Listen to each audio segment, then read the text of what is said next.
Sometime around round 13, 14, or 15, you're going to look at the available players, and you're going to think to yourself, man, I could pick guys for another 4 or 5 rounds. There's a lot of good talent left. There's a lot of guys I want to stash for next year. And you're going to say to yourself, I'm going to send an email to Andy, and I'm going to tell him, hey, Andy, maybe we should have bigger rosters. Well, save your bandwidth there. The 15-man roster is an intentionally small number, and let me explain why. If you go back to the first video, the number one goal of this league, at least for me, is to try and get good players back into the draft. And now I'm going to show you how the 15-man roster does that. If we had 5 extra rounds, I know what you'd do. Same thing I would do. You'd pick a couple good veteran guys, but mostly you'd pick young guys.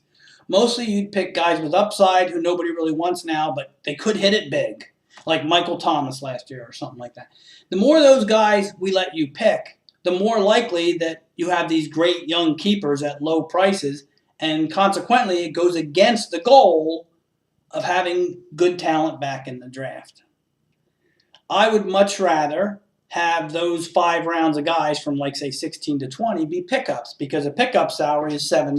And yeah, you can still keep the guy, but it's much better than keeping these guys at $1 or $2.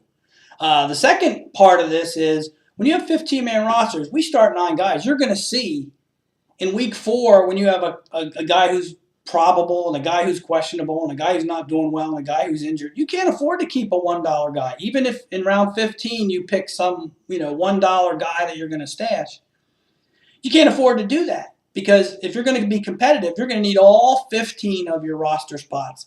And that's why I made it that way.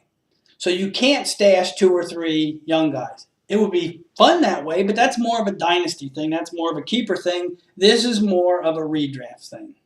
Okay? So that's why the roster's at 15. That's why I like it there. However, there is one opportunity for you to do that.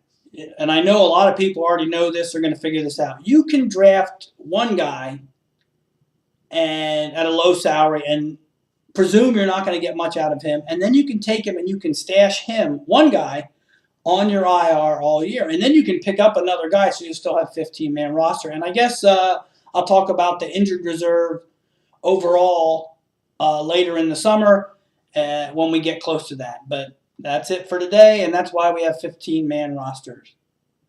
Adios.